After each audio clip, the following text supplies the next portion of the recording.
They didn't ask, they just decided.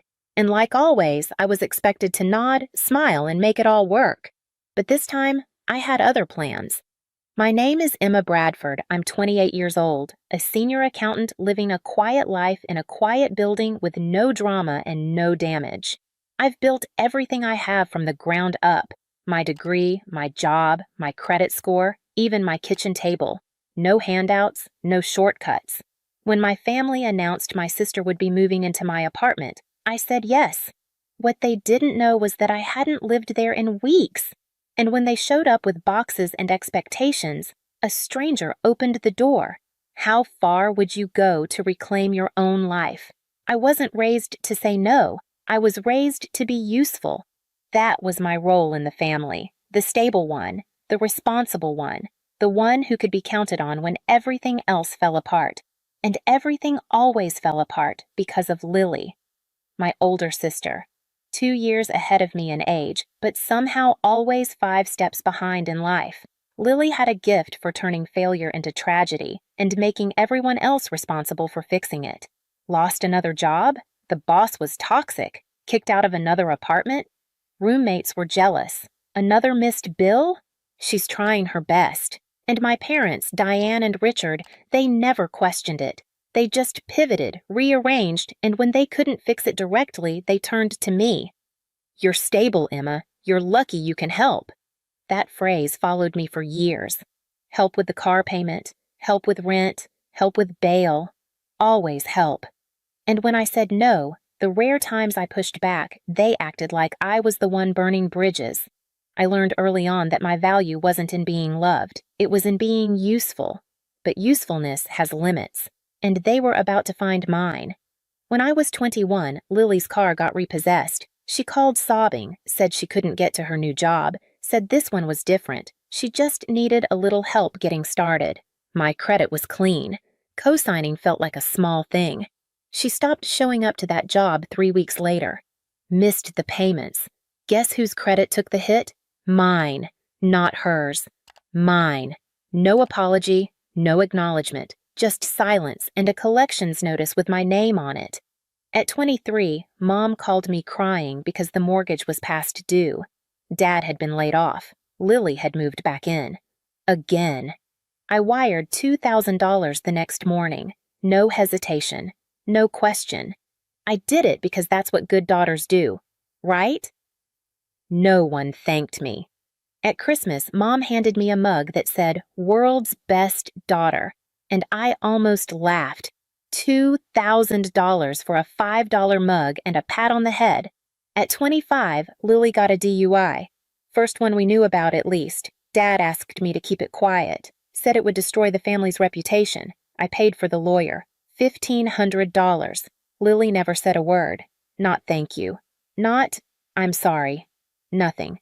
A year later, when she got pulled, over again, and I refused to help, Mom called me cold. "You've never understood what it means to worry for someone you love. Lily's life is harder than yours." That was the moment I knew, not suspected. Knew. They didn't see me. They saw a function, a faucet they could turn on when something broke, a wallet that smiled. I started pulling back, politely declining, changing topics, saying, "I'll think about it," instead of yes. They noticed, and they didn't like it. One night, I found myself sitting alone in my apartment, the condo I'd bought without help, decorated on clearance sales, paid for month by month with numbers and spreadsheets and quiet diligence. I stared at the front door and realized I didn't feel safe in it anymore, because it wasn't mine. When they wanted something, it was always ours, just like my time, my money, my patience. So, I made a decision. I called a realtor. Sold the unit quietly, legally, without fanfare. I moved into a small rental on the other side of town. No one asked where, and I didn't offer it. I could have told them, but I didn't. Not out of cruelty, not out of revenge, out of preservation. Because sometimes when you grow up in a family that only remembers your usefulness, the kindest thing you can do for yourself is disappear just enough to breathe. Sunday dinner had a rhythm in our house. Same casserole, same table, same undercurrent of pressure disguised as politeness. That evening, something felt rehearsed.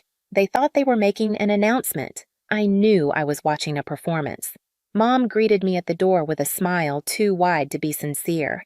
"You look so thin, sweetheart. Are you eating enough?" Dad didn't say much, just a nod and a distracted, "Hey, kiddo."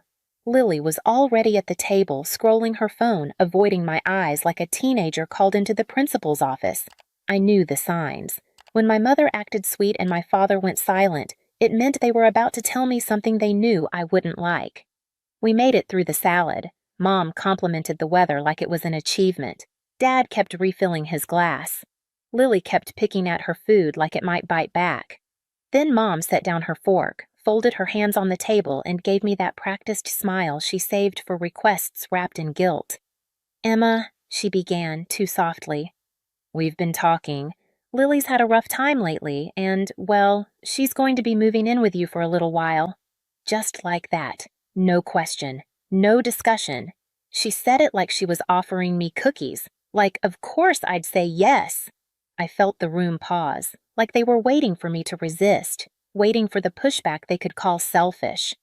I looked at Lily. She glanced up quickly, then away. My dad cleared his throat, already bracing for the argument. Instead, I smiled.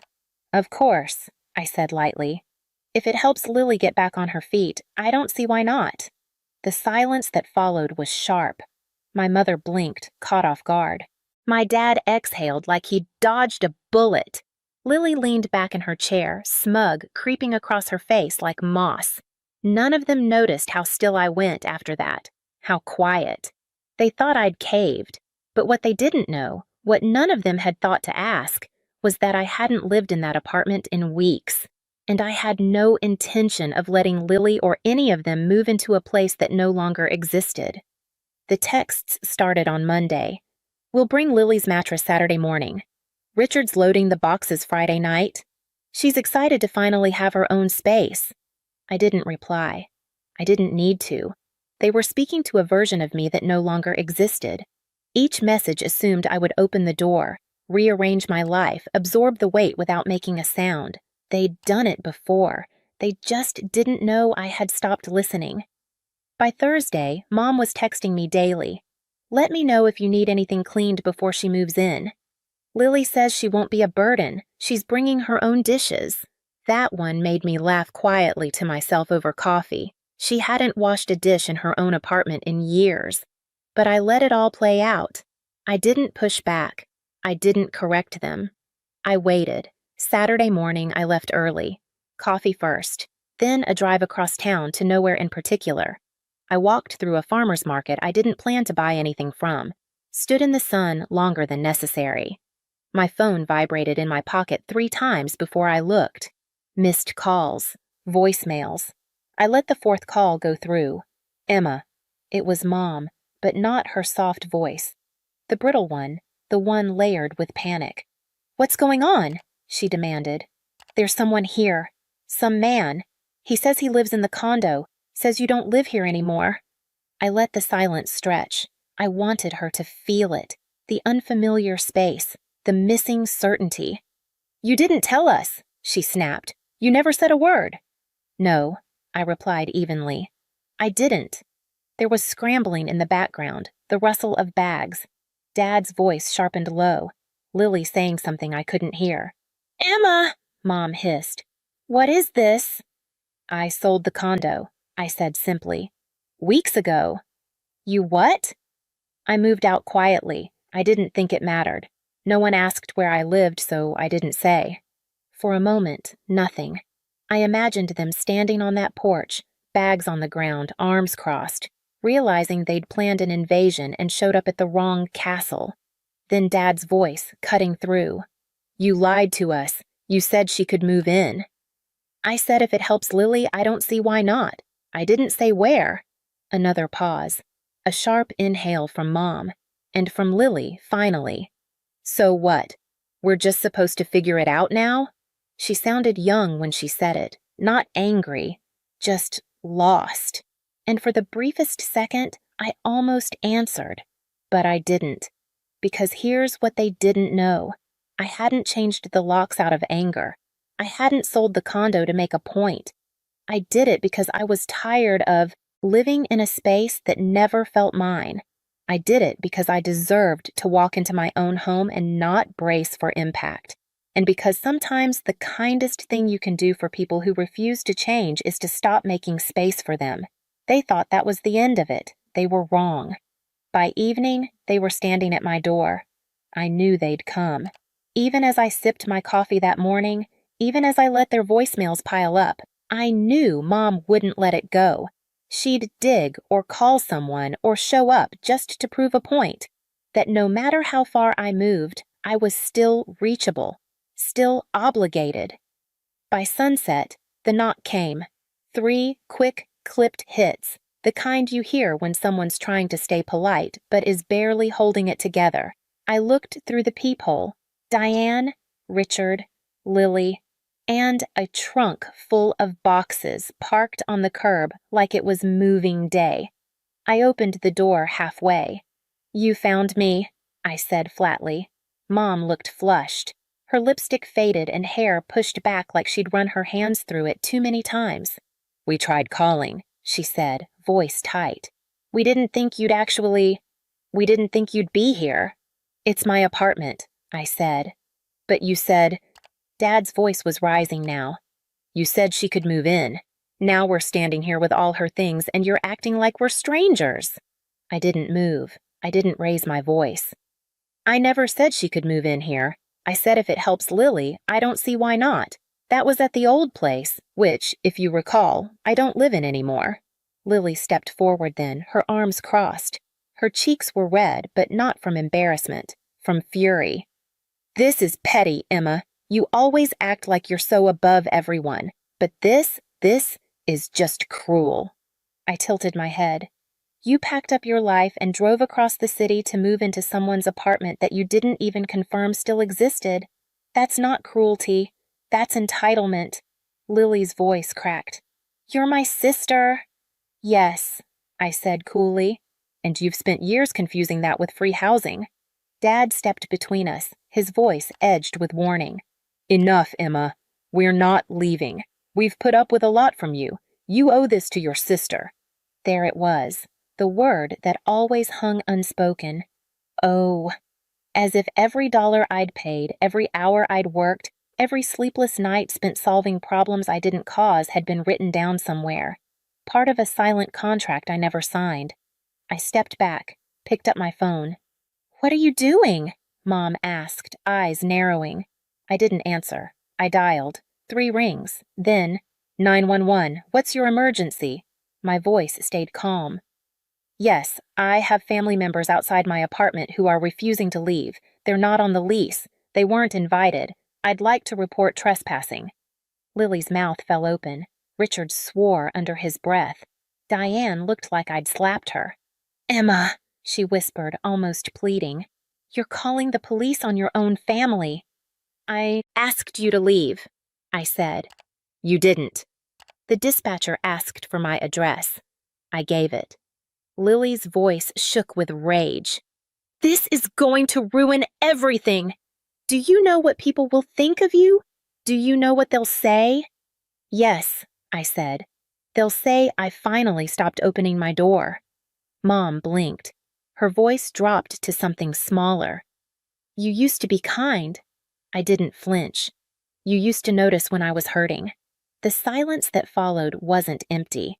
It was heavy, packed with every ignored boundary, every swallowed word, every moment I'd said yes when I wanted to scream, "No." A patrol car pulled up 10 minutes later. The officer stepped out, tall and calm, her hand near her belt but relaxed. "Evening," she said. "We received a call about trespassing." I nodded. "That's me." She looked at my parents, at Lily, at the car with bags still in the trunk. "Ma'am, sir, I'm going to have to ask you to leave the premises." "This is our daughter," Richard said. "And this is her residence," the officer replied, "which you're not allowed to occupy without permission."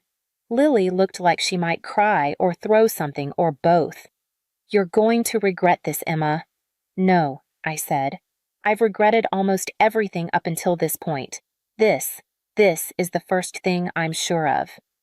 The next day, I woke up to 12 missed calls. 5 from Mom, 2 from Dad. The rest from numbers I didn't recognize, cousins probably, or family friends I hadn't spoken to since graduation. Then came the texts. "Why would you do this to your own sister?"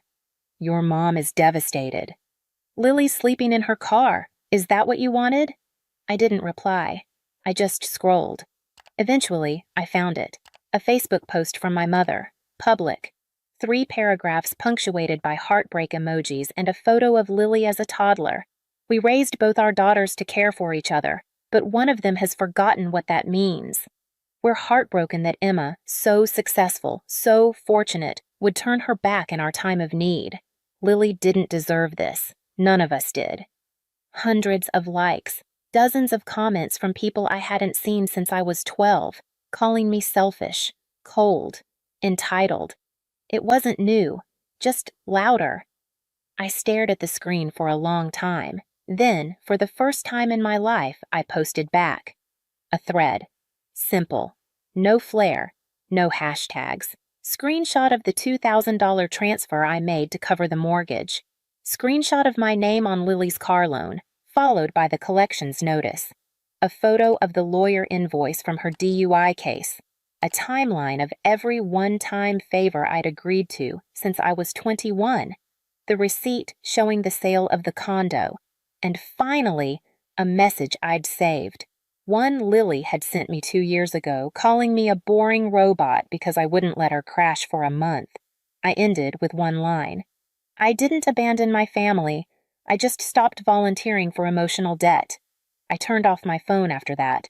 Not because I was afraid, but because I didn't need applause. I just needed quiet. And for once, I had it. That night, the apartment was still. No noise from the hallway. No buzzing phone. Just the quiet hum of the fridge and the occasional creak of old pipes shifting in the walls. I made tea. Chamomile. It wasn't for sleep. I didn't need help sleeping anymore. It was for the ritual. A soft cup held in both hands. Steam rising like forgiveness I hadn't asked for. My phone lit up once. Mom. Then again, Lily. I didn't open the messages. I didn't have to. I knew the rhythm by now. Shock, anger, guilt, pleading, always in that order. I blocked both numbers. Not out of cruelty, not out of pride, but because not every door deserves to be knocked on forever. I walked out onto the balcony. It was cold, but not sharp. The kind of cold that reminded you you're alive. Below, the city hummed along. People moving, headlights glowing. Someone walking a dog in a puffy coat too big for spring. A neighbor 2 floors down waved when she saw me. I waved back. It was simple, that small gesture. But it was more real than most of the things I'd done out of obligation. Inside, I turned off the lights one by one. The living room, the kitchen, the hallway. No picture frames on the walls, no family photos, just quiet, just clean space. I didn't feel triumphant or bitter or broken. I just felt done. Done performing. Done explaining. Done being the spare oxygen mask for people who never learned how to breathe on their own. Somewhere out there, they were probably rewriting the story again. Casting me as the villain, or the cold one, or the ungrateful daughter. Let them. I didn't come here to be loved. I came here to stop pretending. If this story resonated with you, if you've ever felt like the backup plan in your own family, share your thoughts in the comments. And subscribe, because sometimes the hardest stories to tell are the ones that need to be heard most. Family is supposed to protect you. But that night, mine stood still and watched me burn. "Why don't you just disappear?" my sister screamed, shaking with rage. She stood in the center of our living room, hair wild, mascara streaking, fury aimed straight at me like I was the match that ruined her perfect life. And my parents? They didn't stop her. My father crossed his arms. My mother didn't blink when she said, "You're a curse to this family. Get out and never come back." And just like that, I became invisible. No one asked for my side. No one asked how I felt. No one asked why my sister's engagement collapsed, or why her employer flagged her for misconduct, or why I happened to be in the room when it all came crashing down. No. They chose their narrative, the one where I ruin things. The one where I exist only to absorb blame and stay quiet while doing it. So I didn't argue. I didn't cry, or scream, or beg. I walked upstairs, packed a small bag, and walked out the door. Quietly. That's how it always was in this house. Screaming wins. Silence disappears. As I stepped outside, the winter air hit me like a slap. My hands were trembling, but my mind was finally still. I didn't have a plan. Just a vow. Never again. Never again would I live in a place where my presence was treated like a problem. Never again would I shrink so others could shine. Never again would I carry guilt for being less convenient than their golden child. I found a friend who let me sleep on her couch. Got a job at a local print shop. Worked nights building freelance design projects from my old laptop. I ate quietly. I earned quietly. And I built something in the dark, slowly, but fiercely. Because when your own family casts you out, you learn fast how to become your own rescue. That was 2.5 years ago. And this morning, everything changed. I woke up in my apartment, the one I bought in cash last fall, to 14 missed calls from numbers I knew by heart, but hadn't dialed in years. Mom. Dad. Even my sister. Text after text poured in. Layla, please call. It's serious. We need to talk. Something's happened. I didn't panic. I made coffee. I sat at the kitchen counter and scrolled through the messages like I was reading a book I'd already memorized. Because I knew what happened. The news broke last night. My name. My face. My story. The outcast daughter who created a multi-million-dollar design software and sold her stake for a staggering 7 figures. Headline. From couch to CEO, how one disowned daughter changed everything. They didn't know what I had been building. They didn't know the curse they cast out had quietly become their only hope. And now? They were calling. Desperate. Suddenly remembering I existed. My name is Layla. And from wherever you're watching this, stay with me. Because the night they told me to disappear, they gave me my freedom. And now that I've made something of it, they want it back. But I'm not the quiet girl they left behind. Not anymore. You don't become invisible all at once. It starts slow, with your name being the one they forget to mention, your birthday being the one they remember late, your voice being the one they talk over. That was my childhood. My sister, Alyssa, was the light, the performer, the achiever, the daughter with sparkle and tantrums and attention. I was the afterthought. I learned early how to make myself useful instead of loved. I cleaned without being asked, ate quickly and quietly, got straight A's, and didn't dare celebrate too loudly. When Alyssa got into cheerleading, she had custom uniforms and 2 private coaches. When I got into computer science. My father laughed and said, "That's not a career, that's a phase." My mother told relatives I was just trying to find myself. When Alyssa's boyfriend broke up with her in high school, the whole house dimmed in mourning. She stayed home for a week. Got flowers. Ice cream. Therapy. When I failed my first math final from exhaustion and cried in my room, my mom opened the door just to say, "You're not falling apart over a test, are you? Be strong." That phrase, be strong, I started to hate it. Because in my house, be strong meant suffer quietly so your sister doesn't have to feel uncomfortable. They poured into Alyssa. And I poured into silence. The gap grew with us. She got her first car at 17. I took the bus to work. She was late for every family dinner, and they waited. I came early, and they forgot I was there. But it wasn't just favoritism. It was deletion. They acted like Alyssa was the whole painting, and I was just the blank space around her. And the irony? I never envied her spotlight. I just wanted my own little lamp in the corner. Something soft. Steady. Enough. I thought, maybe if I became impressive enough, quietly successful, responsibly good, I'd get something. A nod. A touch of pride. A "we're proud of you." So I overachieved. Graduated early. Started working in design. Picked up coding skills online.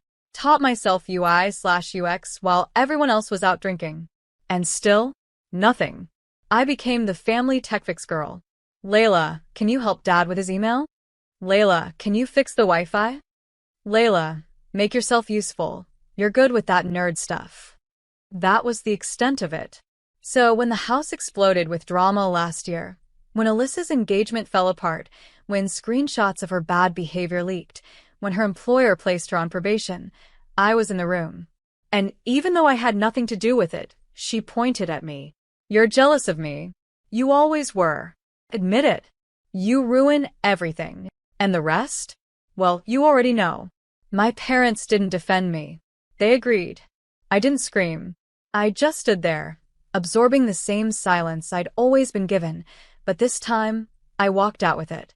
And when that door closed behind me, so did my loyalty. Because I finally understood. It was never my job to fix what they broke. It was my job to save myself from the wreckage. And I did. They thought I'd come crawling back. That I'd be gone for a few weeks, maybe a couple of months, then return, humbled and desperate, begging for shelter or forgiveness or crumbs of validation. But they never stopped to ask what I could do if I had even an ounce of peace. The first week was the hardest. I stayed on my friend Tasha's couch. She didn't ask questions, just gave me a pillow and a key.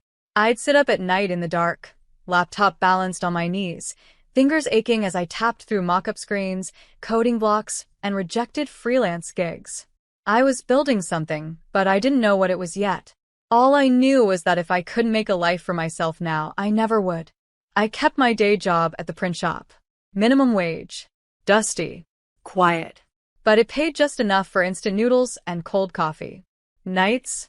That's when the real work happened. I sold logo packs on design forums, built websites for small Etsy businesses, offered free UI audits just to get portfolio pieces. And then one night at 3:12 a.m., something clicked. It was a layout I had mocked up 100 times. But this time, I didn't make it for a client. I made it for myself. A wireframe for a digital platform, something simple, clean, intuitive, that would let users customize interfaces without needing to code. A UI skin tool for small creators. One-click designs. Seamless branding. Drag-and-drop functions. I called it Glowform, short for Make Your Presence Shine. I launched the beta in a Discord group of indie creators. 20 users signed up in the first week. Then 50.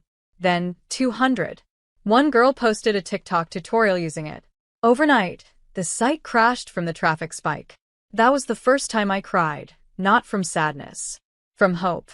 I fixed the backend, rebuilt the server, added new features. By month 4, I had 12,000 users. By the end of the year, a venture firm emailed me. They wanted a meeting. 2 months later, they invested $350,000. 6 months after that, I was sitting in a glass-paneled office with my own team, my own logo on the wall, and my own paycheck bigger than anything I'd imagined growing up in that silence. The girl who left home with a single backpack was now the CEO of her own future. And while they were busy pretending I didn't exist, I was building something they couldn't ignore. I never posted about it. Never gloated. Because this wasn't about revenge. It was about resurrection. One day, I got a message from my old high school teacher, the only person who ever believed in me back then. Just saw your interview on Founders Weekly. I always knew you'd build something. That was the day I stopped looking over my shoulder. Because I didn't need them to see me. I needed me to see me. And now? I saw a woman who made it. Not despite being discarded, but because she finally stopped waiting to be chosen. It wasn't supposed to go viral. That was never the plan. I built Glowform to help creators, not to be seen by millions, not to become a brand, not to end up on news feeds. But then the article dropped. The tech star you've never heard of, from disowned to disruptor. A journalist found my old Medium blog, the one I wrote anonymously back when I was still couch surfing and figuring out life. She reached out, curious about the woman behind the software quietly changing the face of UI design. I said yes to the interview, hesitantly. I didn't expect it to spread. But within days it did. Tech forums, business pages, even local news stations picked it up.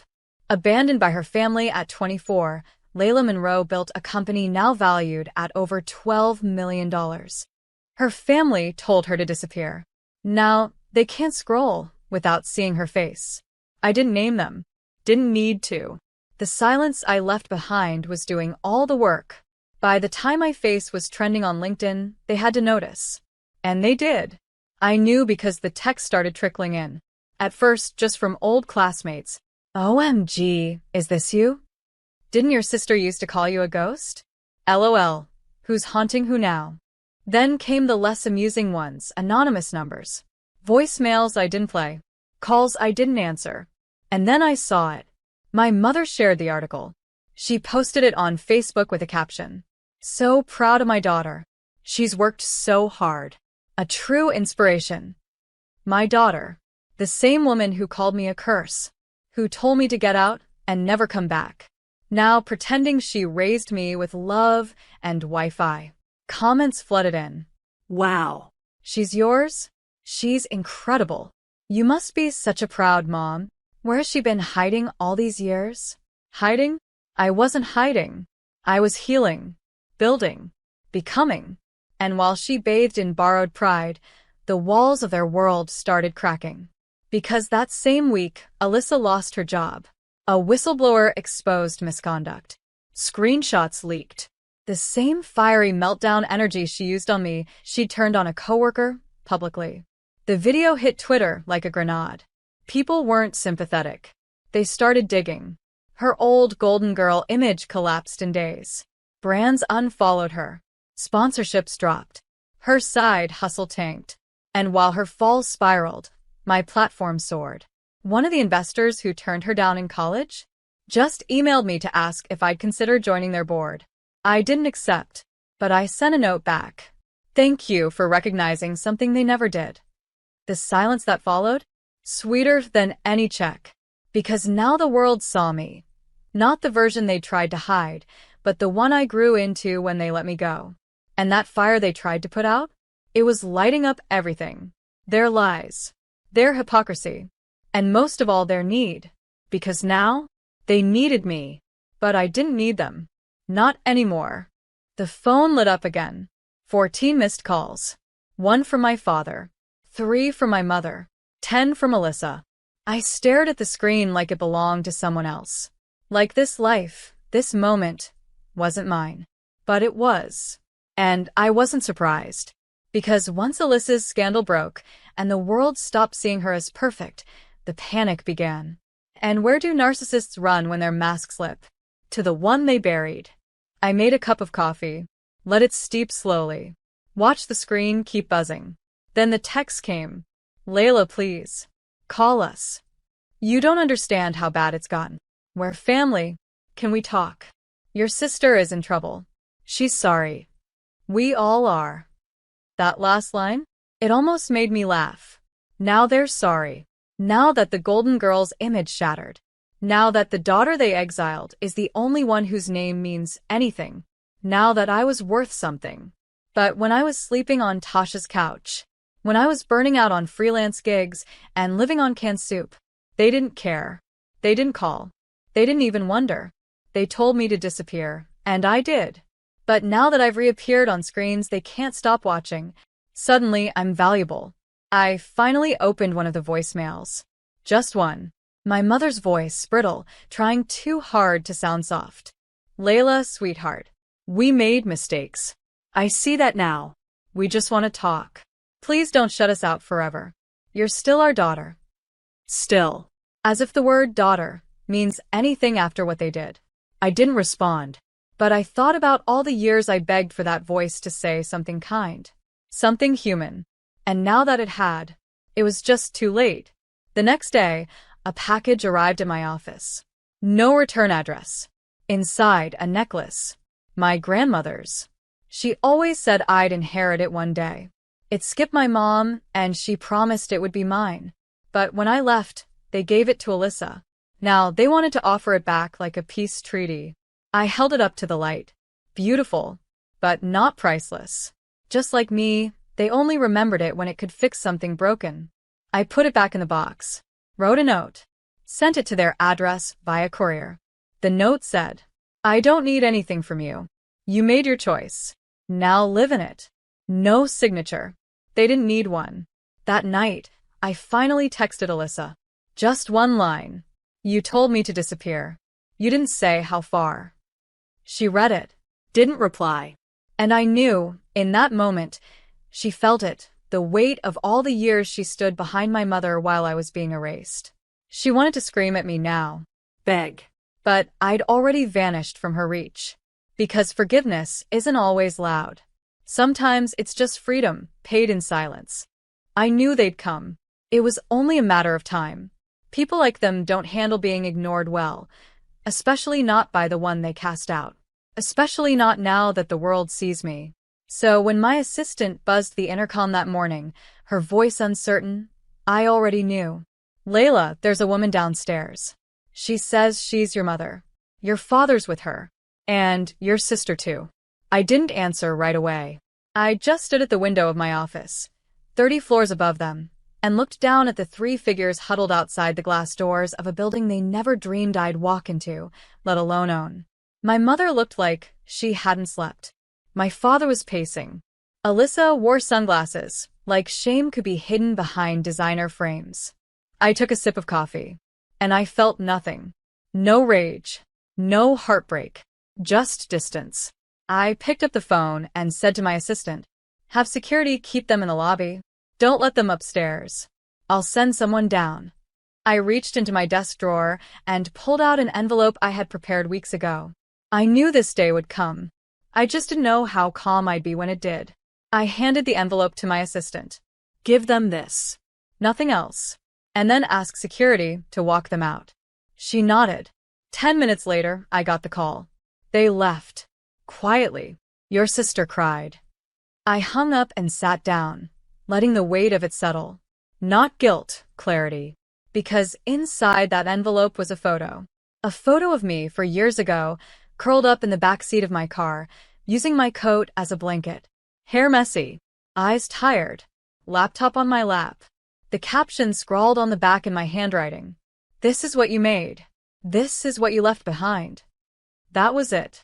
No reply needed. No scene made. Just the truth. And they could do with it what they wanted. Later that day, Alyssa posted something on her story, just a black screen with the words, sometimes the people you need most become strangers. Sometimes it's your own fault. Progress? Maybe. But it didn't change anything. Because they didn't show up because they loved me.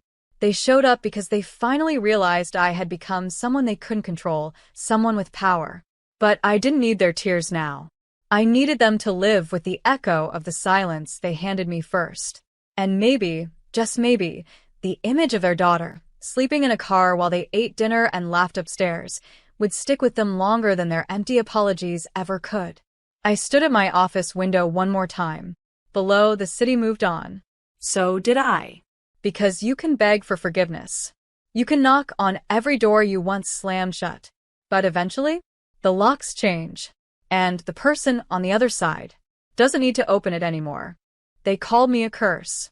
They blamed me for everything, from broken engagements to their own bitterness. They threw that word around like it was a permanent stain, like I'd be branded by it forever. But the funny thing about curses? They only work if you believe in them. And I stopped believing the moment I built my first prototype. Now, that curse is a crown. After the article went viral, the calls didn't stop from universities, women's groups, young developers, single moms, first-gen students, girls who had been pushed out of their homes and told to figure it out. they all saw themselves in me. Not the polished version with clean lines and a media feature, but the girl who slept in her car. The one who disappeared so she could finally become whole. So I launched something new.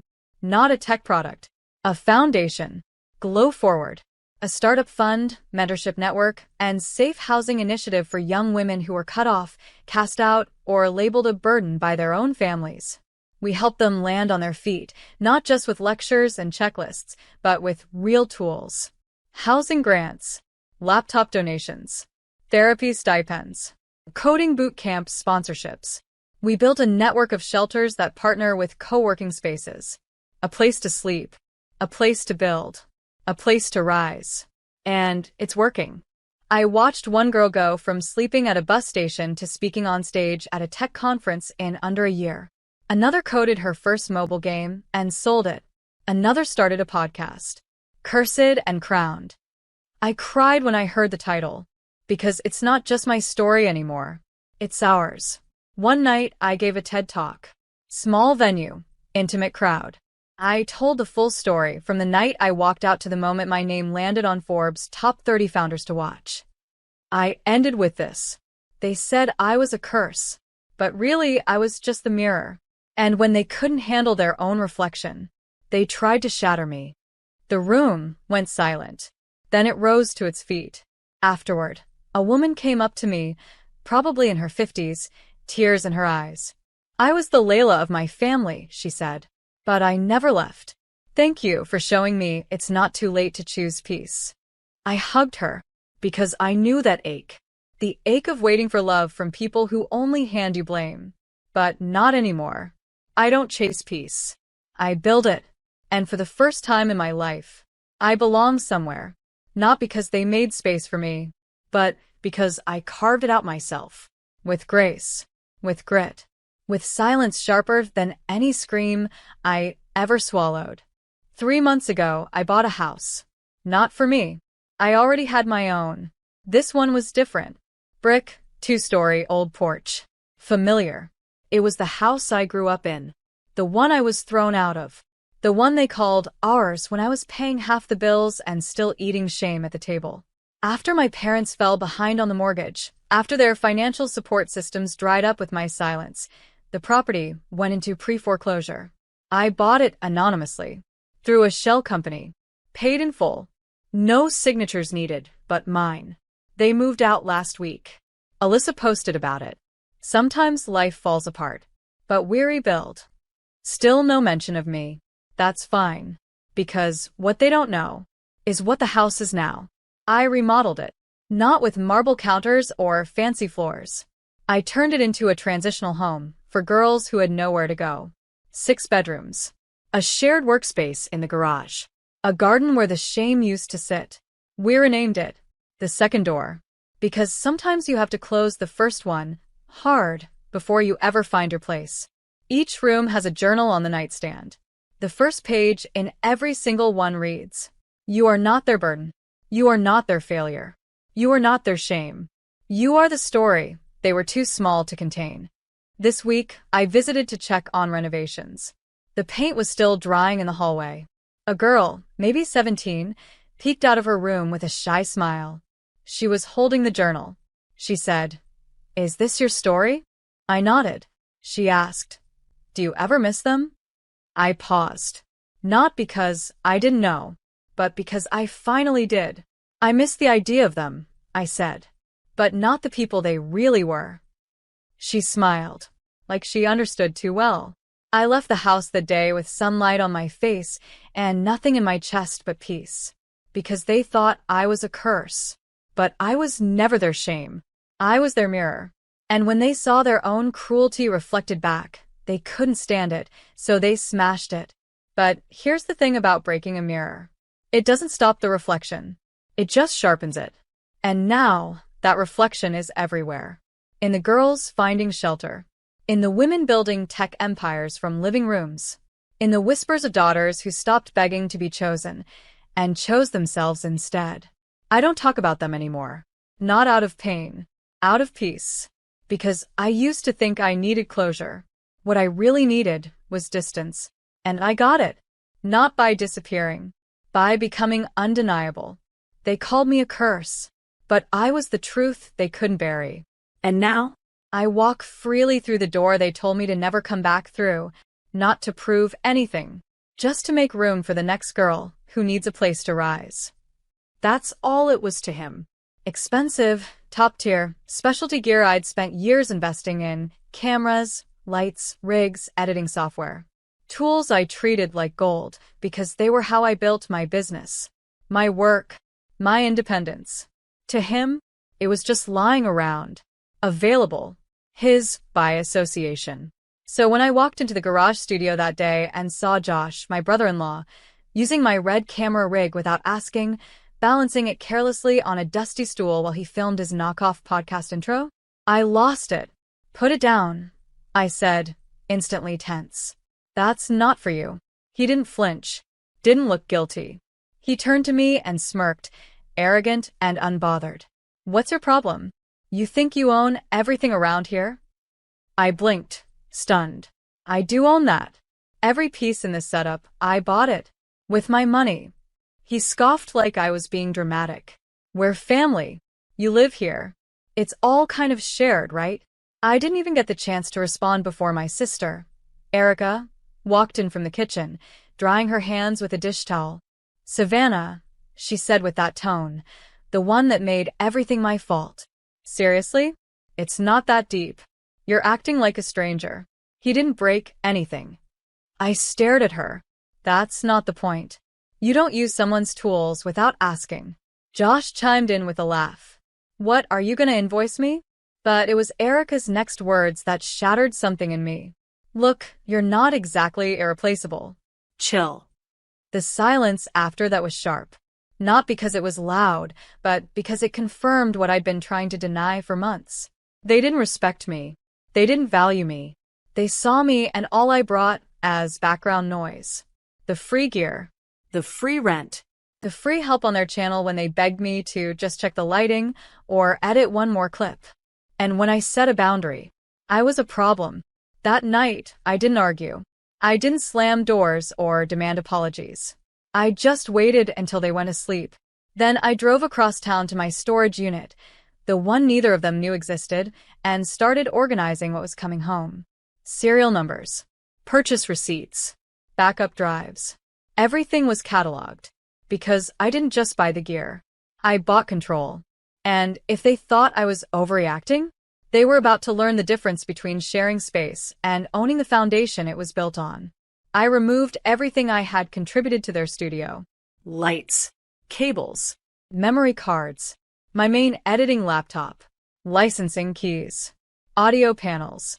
Even the boom arm Josh had broken, and I'd repaired quietly. But I didn't leave it empty. What I left behind was even more damaging. A series of perfectly labeled folders on their desktop. Old emails. Partnership contracts signed under my name. Unpaid tax filings. All of it in one place. They thought I was being petty, but I was being thorough. Because this wasn't about revenge. This was about a reminder of who built this, who maintained it, and what happens when you push the person holding the roof over your head. My name is Savannah, and from wherever you're watching this, stay with me. Because when they said I wasn't irreplaceable, I decided to show them what that actually looks like. It didn't start with resentment. It started with generosity. When Erica asked if I could help her husband Josh set up his media brand, I said yes, without hesitation. She was my sister, after all. He was trying to launch something, she said, a podcast, maybe a YouTube channel, maybe a lifestyle content brand. Translation: he had a dream and no idea how to execute it. I had the tools. I had the experience. I had the actual skill set. So I offered my cameras, my lights, my editing software, not as a loan, as a show of support. And in the beginning it felt good. Like I was part of something. We filmed their intro together. I helped build their logo. Even designed their thumbnail templates. When Erica asked me to help edit a batch of videos before a brand deadline, I stayed up till 4 a.m. for 3 nights in a row. I didn't ask for credit. I didn't ask for payment. Because I thought this is what family does. They show up. So I kept showing up. Until one day I noticed something strange. On their website's New About Us page, I wasn't mentioned. Not once. Josh wrote that he built the studio from the ground up with nothing but vision and hustle. Vision, sure. Hustle? Maybe. But equipment, software licenses, connections? All mine. Still, I let it slide. When they got their first sponsorship deal, I celebrated with them. When they got their first brand shoot, I offered my lenses without blinking. But slowly, something shifted. Josh stopped asking before using things. Erica stopped thanking me. I'd find my SD cards scattered across the floor. Editing projects moved from my drive to theirs. One day, I caught them uploading one of my tutorial clips with his voice dubbed over it. No permission. No mention. Nothing. I brought it up gently, tried to be professional. Josh shrugged. It's all just content, right? Chill. And Erica? She sided with him. Every single time. When I expressed concerns, she accused me of being territorial. When I asked for some formal boundaries, she said, "You're making this weird. We're family." And when I told them I was going to start charging for my time and gear, that's when she dropped the line that stuck with me like splinters in my skin. "You're not exactly irreplaceable." That's when I realized they didn't see me as a partner or even a sister. They saw me as infrastructure, a plug-in, a resource, not someone essential, just someone available. That's when the switch flipped. And the woman they dismissed? She started doing what she should have done from the beginning, protecting her investment. I began collecting documentation, invoices, contracts, message threads where I'd been the only reason a deal landed, screenshots of Josh asking for one last free edit, emails where Erica promised my time as part of their full package. I didn't want revenge. I wanted clarity. And they were giving it to me, line by line, lie by lie. Because when someone takes what you built and slaps their name on it, You don't yell. you detach, you prepare, and then you pull the plug. When you've been dismissed long enough, you learn how to prepare in silence. That's why I had the storage unit. I rented it a year before I ever needed it. Back when I first started feeling the shift in Erica's tone, the slow creep of entitlement in Josh's eyes. I never said a word about it, but I began duplicating files, documenting serial numbers, photographing receipts. Everything that had my name on it, everything I owned, I logged and backed up. Every time Josh borrowed something without asking, I wrote it down. Every time Erica called my contributions ours, I added it to the folder labeled liabilities they'll regret.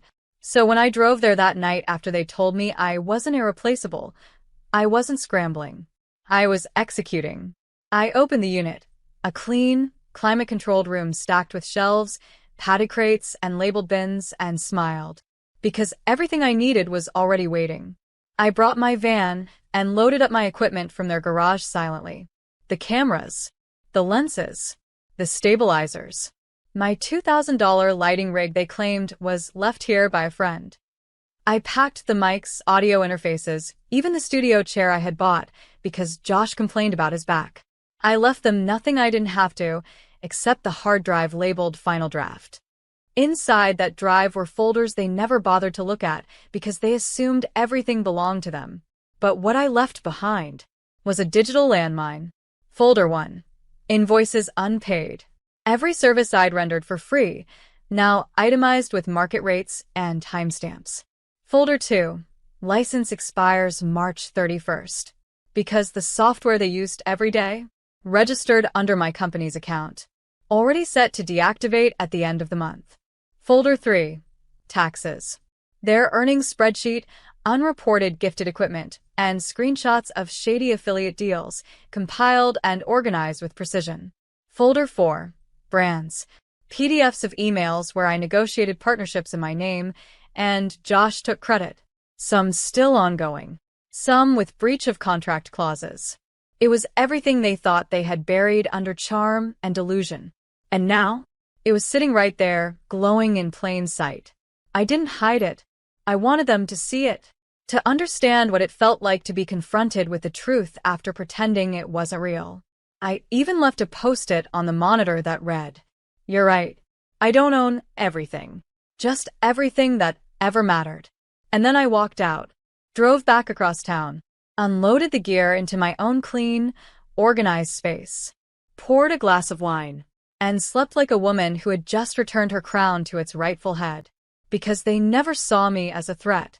I was just the helpful sister, the background asset, the soft voice they could ignore.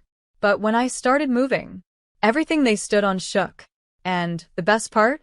They hadn't even opened the files yet. But they would. Oh, they would. They didn't notice the gear was missing right away. That morning, Josh went live on Instagram to hype a major announcement. He had his followers hyped for a content drop, a new video, maybe a podcast deal. what he hadn't planned for. An empty studio. No lights. No mics. No cameras. Just a garage filled with extension cords, tripods with no heads, and a silent, blinking laptop that couldn't open any of their project files. I know, because Erica texted me 14 minutes into his meltdown. Where is all the stuff?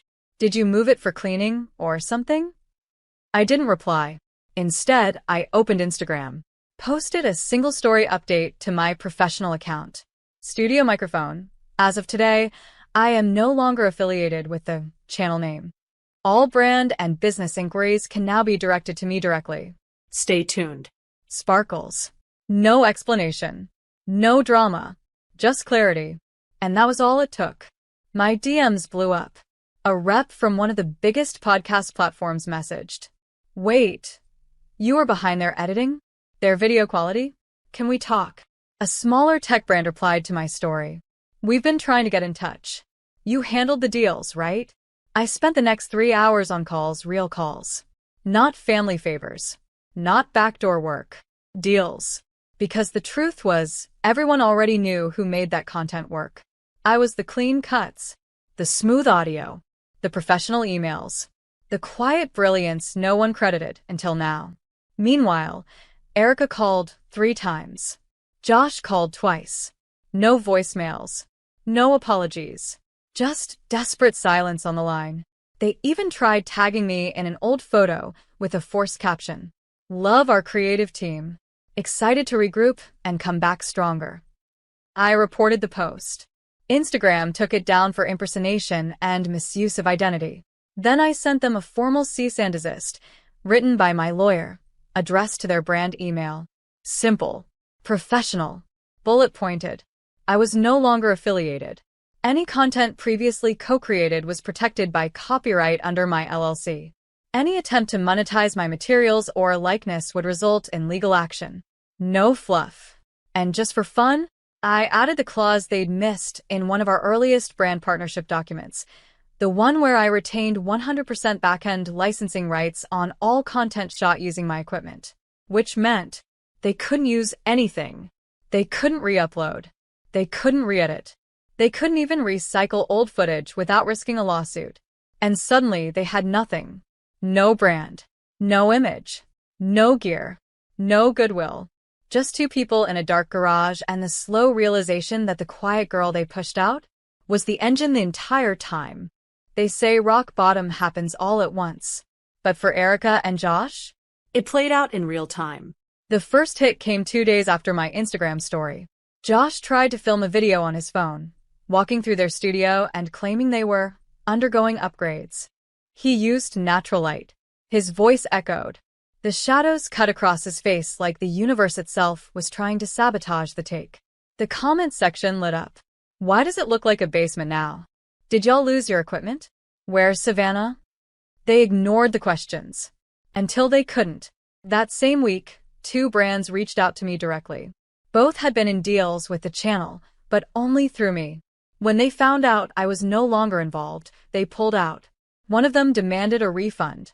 Erica texted me. Can we please talk? These brands are saying everything was under your name. We didn't realize.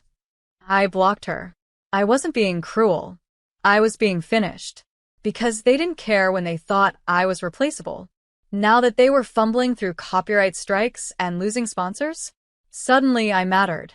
Josh tried to re-upload one of the tutorial videos I'd edited, the one with my graphics, my voiceover, and my transitions. I filed a copyright claim within the hour. It was taken down within 2. He tried again, with a new watermark. I hit him with another claim. This time, YouTube issued a strike. 3 strikes and your channel is gone. He didn't try a 3rd time. Instead, he made a shaky Instagram live, voice low, hands twitching, explaining that they were rebranding and taking time to focus on family. The comments were brutal. Translation: you lost your editor. Should have paid Savannah. This is why you don't burn the talent. How do you rebrand when you were never the brand? Erica stayed off social media for a full week. Then, quietly, their channel posted a text post. We've hit pause on content for now. Thanks for riding with us. We'll be back soon. They won't. Because, behind the scenes, everything was crumbling. 3 brands had already filed breach of contract notices. 2 invoices bounced. A small PR account even posted a screenshot from a leaked email showing Josh yelling at a brand rep for going behind his back to talk to me. That email came from the folder I left behind on their hard drive. Labeled clearly, "Read if you're feeling entitled." I don't know which of them opened it, but I know they read it, because that was the day the entire channel was scrubbed of content. Wiped clean. And just like that, 2 years of fake glitz and secondhand glory? Gone. Meanwhile, I was signing a licensing deal with a media company that wanted to use my original tutorials in their digital learning platform. Same videos Josh once called basic. Now, valued at $50,000 for exclusive use. Funny how clarity works in hindsight. They thought they were stealing my tools. What they actually stole was time. And I took it back frame by frame, file by file. And now, they couldn't record a sentence without me. Couldn't light a shot without looking like amateurs. Couldn't rebuild their brand without facing the shadow of the woman they underestimated. And that shadow was now the main character. The storm they were afraid of was the one they created. They just never thought it would arrive in the form of an envelope, or an email, or a formal audit request. See, when I left behind those labeled folders on their desktop, I wasn't being dramatic. I was giving them a grace period. A chance to own their mess. They didn't, so I passed it to someone who would. Using an anonymous email account, I forwarded the folder titled Taxes and Partnerships to 2 addresses.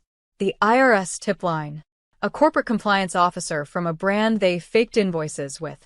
It took less than a week. Josh's inbox lit up first, flagged emails, urgent notifications, request for tax documentation for 2021, 2022, and the current quarter. Erica's phone buzzed nonstop. They were officially being investigated for unreported income, fraudulent deductions, and illegal use of personal equipment claimed as business-owned. Equipment like mine, which I'd already reclaimed, and documented as not business property. I sat at my kitchen counter, scrolling through screenshots people started sending me. "Girl, is this about your sister? Check Reddit. Did you see this thread on creator scams? Their tax drama is all over now." Some anonymous account, probably a disgruntled intern or ex-sponsor, had leaked DMs, voice messages, and emails from their old partnership portal. Josh demanding free products. Erica pretending to be their content manager, me. False numbers sent to brands. Even a pitch deck I had designed with my watermark still on slide 3. I didn't need to say a word. The internet did it for me. One post in particular went viral. Turns out the quiet girl behind the camera was the reason the whole brand worked. She left, and now they're facing legal heat, no clients, and no clue. Another user commented, "You don't kick the builder out of the house, and then act surprised when the walls fall." Exactly. They had built their empire on my silence. Now, that silence was weaponized, not in hate, but in evidence. Days later, Erica posted a Notes app apology on Instagram. "We made mistakes. We took people for granted. We're cooperating fully with the audit and doing everything we can to move forward with honesty and accountability." Translation? We got caught. Josh? Still no public word. But privately? He sent me an email. Subject: talk. Just that. No body. No apology. No explanation. I didn't reply. I forwarded it to my attorney. Let him handle it. Because this wasn't my cleanup job anymore. It never should have been. They were the ones who forged fake influence, leveraged my labor, and ran a shady brand on the backbone of my work. and now, They were watching it all collapse, not because I destroyed it, but because I stopped holding it up. I'd warned them. I gave them years. And when they said I wasn't irreplaceable, they were right. I wasn't going to be replaced. I was going to be remembered. And not as the sidekick. Not as the equipment supplier. Not as the editor or the helper. As the woman who left and took the whole illusion with her. They called me replaceable. They said I was just the girl behind the gear. They forgot something critical. I never needed the spotlight to build the stage. but now, The spotlight is mine. It started small, a few DMs from creators who had followed the collapse. Then came the podcast invitations.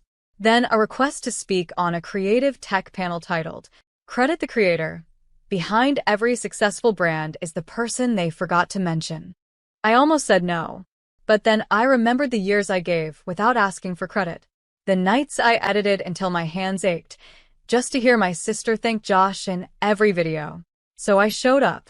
Not bitter. Not angry. Ready.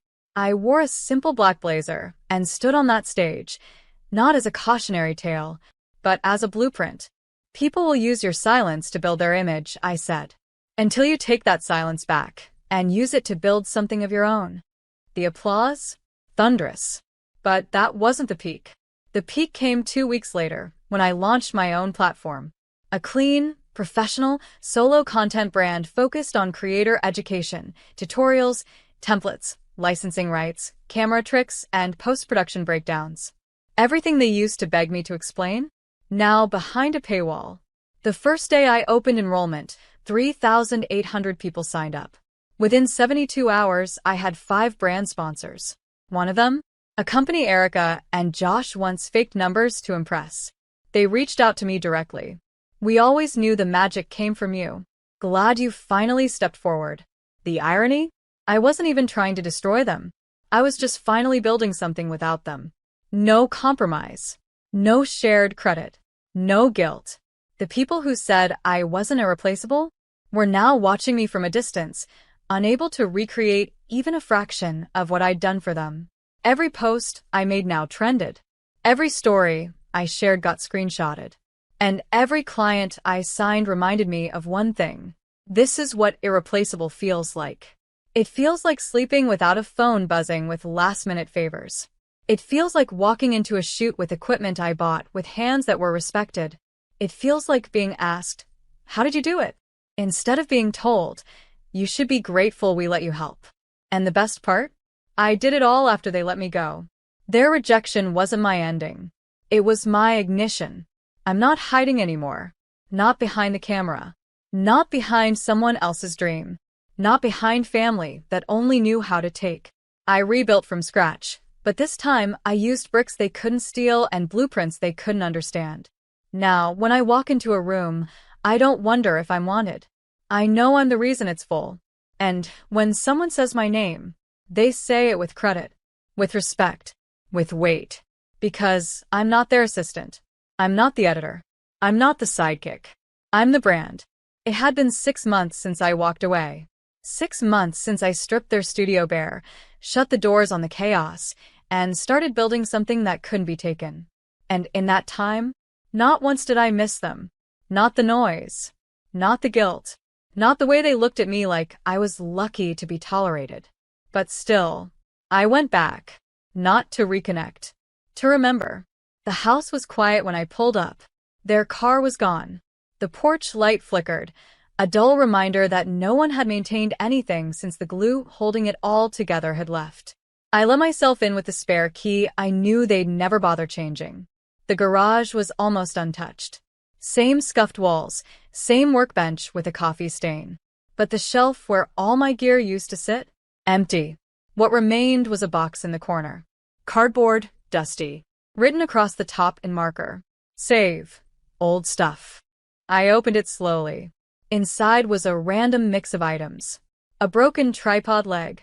A scratched lens cap. Some tangled cords.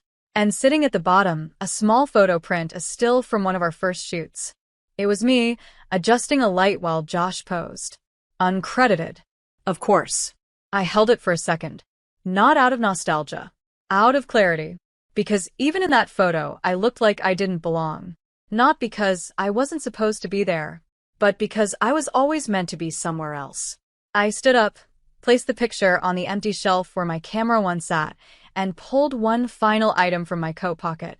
A USB drive. I plugged it into their dusty, blinking laptop and uploaded one file. Just a short video. Black screen. White text. 14 seconds long. It read, "What I took were my things. What I left was the truth. Build what you want. Just know, it'll never stand on the shoulders you broke." I ejected the drive, left it on the keyboard, and walked out. No drama. No explosion. Just wait. Because revenge doesn't always need to be loud. Sometimes it's the silence that screams. I never heard from them after that. Not directly, anyway. But weeks later, someone sent me a screenshot, a comment Erica had left on a creator's YouTube video. Give credit to the ones behind the scenes. Trust me, they matter more than you think. Was it for show? Maybe. But that wasn't my concern anymore. I had my own projects now. Glowed, my education platform, had reached 75,000 users. I was speaking on a creator ethics panel in LA next month. I signed my first book deal, title pending, but the working draft said, "You think you own everything?" And other lies they tell you when they fear your power. And me? I sleep easy. Because what I left behind wasn't just missing equipment or cold silence. It was a message that if you build your world on the back of someone else's talent, if you take, mock, erase, and betray, and call it collaboration, the day they leave, you don't just lose a resource. You lose your foundation. And when that foundation was a woman like me, you lose everything. They thought I walked out empty-handed, but I took everything that mattered and left them with the one thing they never gave me: the truth.